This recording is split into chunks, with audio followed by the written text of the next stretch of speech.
Assalamualaikum warahmatullahi wabarakatuh. Di sini kami kelompok 4 ingin mempresentasikan hasil diskusi kami yang berjudul Teori Organismik Kurt Goldenstein dan Andras Aniel. Yang pertama ada saya sendiri, M. Hasan Firdaus sebagai moderator dan pemateri.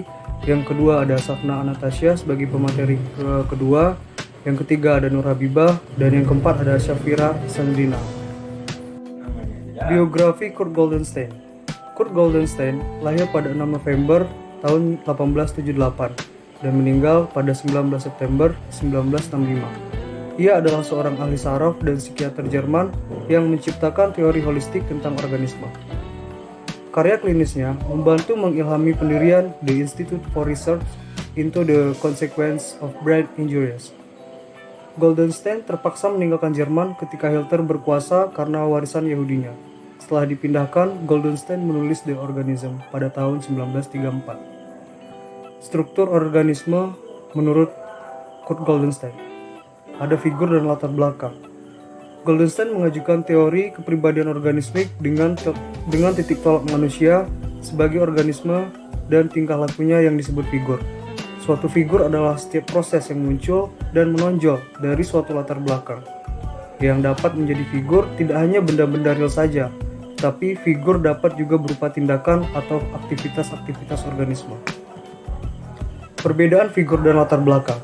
Figur adalah sesuatu yang mempunyai batas yang mengelilinginya dan memisahkannya dari sekelilingnya, sedangkan latar belakang itu bersifat kontinu.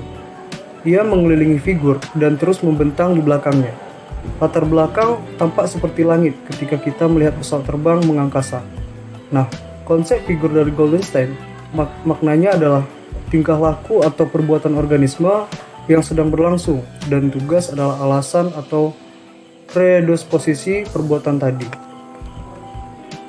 Perbedaan figur wajar dan tak wajar. Figur wajar adalah secara fungsional terdapat totalitas organisme sebagai latar belakang, sedangkan figur tak wajar adalah figur yang terpisah dari keseluruhan organisme dan latar belakangnya juga bagian pada organisme. Dinamika organisme menurut Goldstein ada 3, yaitu yang pertama adalah ekualisasi diri, aktualisasi diri, penyesuaian, dan lingkungan. Proses ekualisasi. Goldstein merumuskan bahwa banyaknya energi dalam organisme adalah tetap atau konstan dan cenderung untuk berbagi rata kepada organisme. Apabila ada perangsang, maka keadaan merata akan terganggu, sebab energi akan memusat pada bagian atau fungsi khusus tertentu dalam organisme. Dan ini mendorong organisme untuk melakukan tingkah laku supaya energi kembali merata lagi atau keadaan seimbang. Inilah yang disebut dengan proses ekualisasi. Aktualisasi diri. Aktualisasi diri ini adalah motif pokok atau malah satu-satunya motif yang mendorong tingkah laku individu atau organisme. Dorongan ini berbeda-beda, seperti misalnya dorongan untuk makan, ingin tahu, dan ingin memiliki. Hal ini sebenarnya hanya manifestasi tujuan pokok, yaitu aktualisasi diri. Apabila seseorang lapar, dia akan mengaktualisasikan dirinya untuk makan, dan seterusnya. Pemuasan kebutuhan-kebutuhan khusus tertentu itu memang merupakan syarat bagi realisasi seluruh organisme. Jadi, aktualisasi diri adalah kecenderungan kreatif manusia. Penyesuaian dan lingkungan. Sebagai tokoh aliran organismik, Goldstein menekankan pentingnya faktor dalam sebagai determinan tingkah laku serta prinsip bahwa organisme mendapat lingkungan yang terinspirasi untuk aktualisasi diri. Namun, tidak berpendirian ekstrim dan menganggap individu umum terhadap pengaruh luar. Goldstein mengakui pentingnya dunia objektif bagi sumber gangguan yang harus diatasi individu maupun sebagai sumber pelengkap yang dipergunakan individu untuk mencapai cita-cita.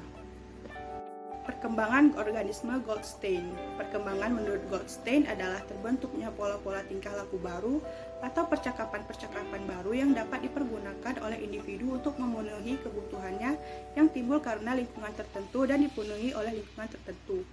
Ada 2 unsur yang mempengaruhi perkembangan menurut Goldstein. Yang pertama adalah realisasi diri yang terhambat, yang kedua adalah individu yang sehat. Selanjutnya, biografi Andras Aniel. Andras adalah seorang psikiatri Amerika yang dikenal karena model holistik untuk teori kepribadian. Aniel dikenal karena pandangannya yang holistik tentang psikologi. Istilah biosfer muncul dalam karyanya. yang bagi Angel menyatakan entitas holistik atau realitas tunggal termasuk individu dan lingkungan. Buku yang pernah beliau terbitkan adalah Foundations for a Science of Personality, Neurosis and Treatment of Holistic Theory. Selanjutnya, struktur organisme biosfer Angel. Angel telah menciptakan suatu istilah baru, yaitu biosfer. Biosfer ialah kesatuan holistik antara individu dan lingkungan, bukan sebagai bagian yang saling mempengaruhi, bukan sebagai unsur yang melebihi otonom, tetapi sebagai aspek realitas tunggal yang hanya dapat dipisahkan dengan abstraksi. Nah, selanjutnya saya akan membahas materi tentang sistem-sistem biosfer. Yang disebut dengan sistem-sistem adalah kesatuan-kesatuan holistik dalam biosfer, sedangkan satu sistem adalah satuan-satuan holistik dalam biosfer.